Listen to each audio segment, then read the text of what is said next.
Hello, I'm John Adams, editor of Digital Photo, and welcome to part 2 of this contrast and colour video lesson.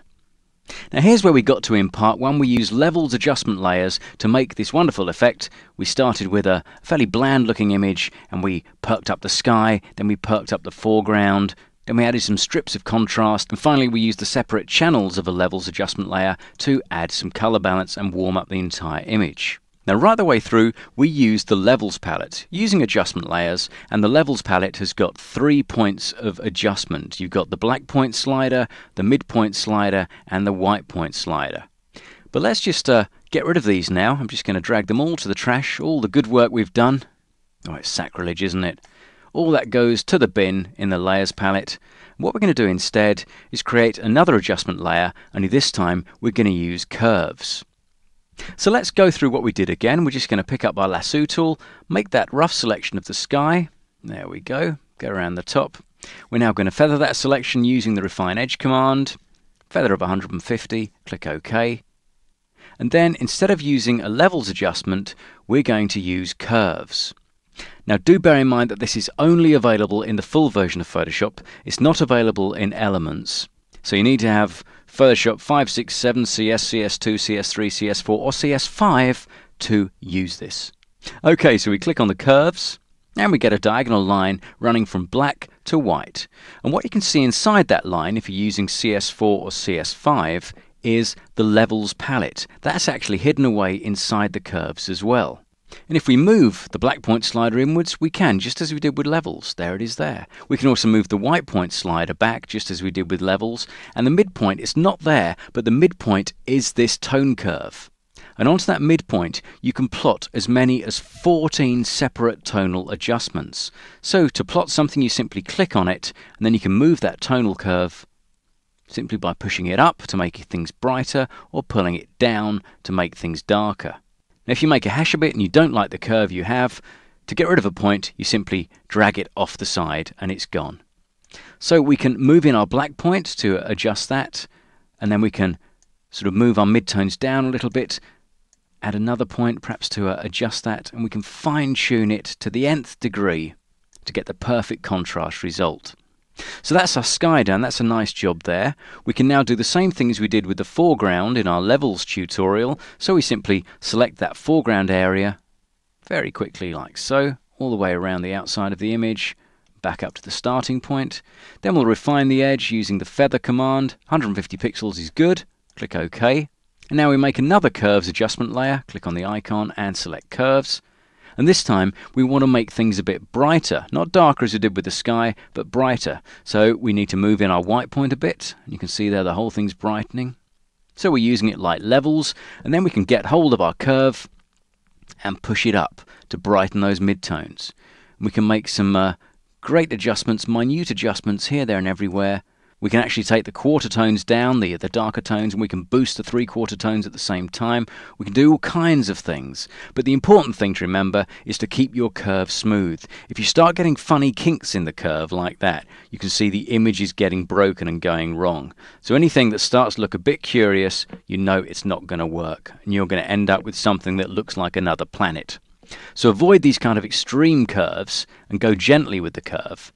And for starters, it probably makes sense only to use 2 or 3 points. Your black point, your white point, those are a given, and then maybe just a couple of points and keep that curve smooth.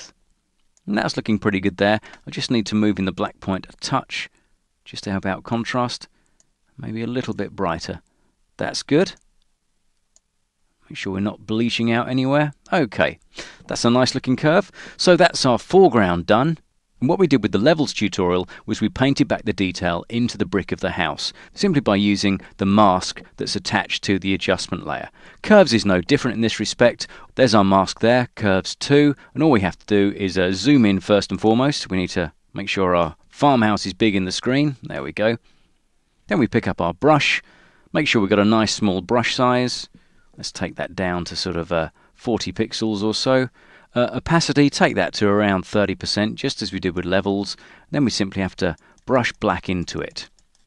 You should be set to black. If not, just hit D on the keyboard and then X on the keyboard and you'll get black as your foreground colour. Then we paint in to our farmhouse, restore that detail, in exactly the same way as we did with levels.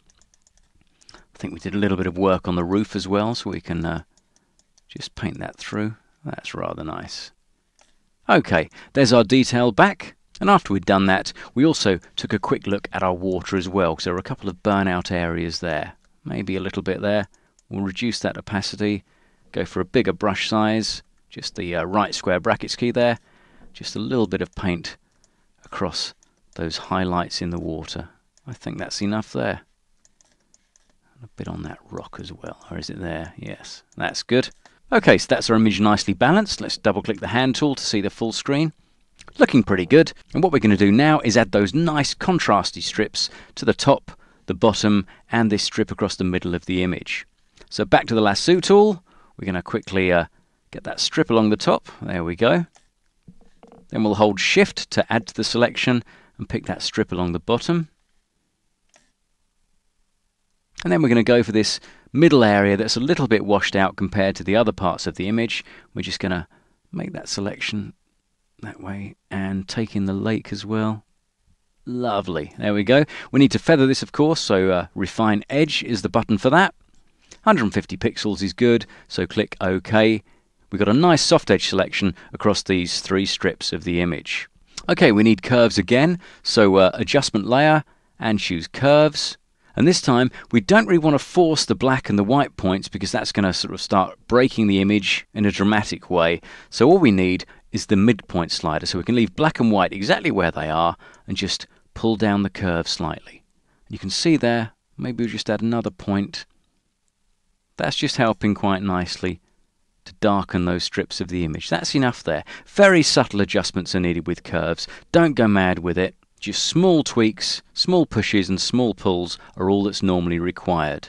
And if we want to see the change, just use the visibility icon here to switch it on and off, and that's enough. That's quite tidy there.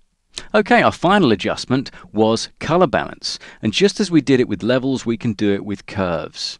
And all we have to do this time is make a clean adjustment layer, so no selection necessary. Click on the adjustment layer icon, choose curves from the list, and then to make a color change, all you've got to do is click where it says RGB and choose red, green or blue. Now we're going to go for red first and foremost, and what we want to do is push up the red content. So we're adding red by pushing the content up. You can see we haven't got to move it very far at all, just a subtle change round about the middle towards the upper end of the graph itself. Push up a little bit there, that's too much. Just bring it back slightly. That's plenty there, I think. Just a little tweak there on the red. And then we select the blue channel in the same way, and we need to pull this a bit to add yellow. That's probably plenty there. You can see we've made quite a dramatic change with very small movements. And if you want to see those movements together, all you have to do is go back to RGB, and you can see there how we've pushed the red and pulled the blue at the same time. The grey line is our default, that's our standard diagonal, and we've got a bit more red and a bit less blue added to that grey line to give this warm amber coloured mix. Use the visibility icon to go on and off to see the difference, and we've really brought the sun out on that image. So that's a more advanced way of controlling contrast. You have many more options for fine-tuning by using curves, mainly because you've got 14 points to choose from instead of just 3. So if you do have the full version of Photoshop, don't be afraid of curves, give them a go, but the best advice I can give is go very gently. Make small adjustments rather than large ones, and you'll soon get the hang of it. Okay, thanks for listening, and see you soon.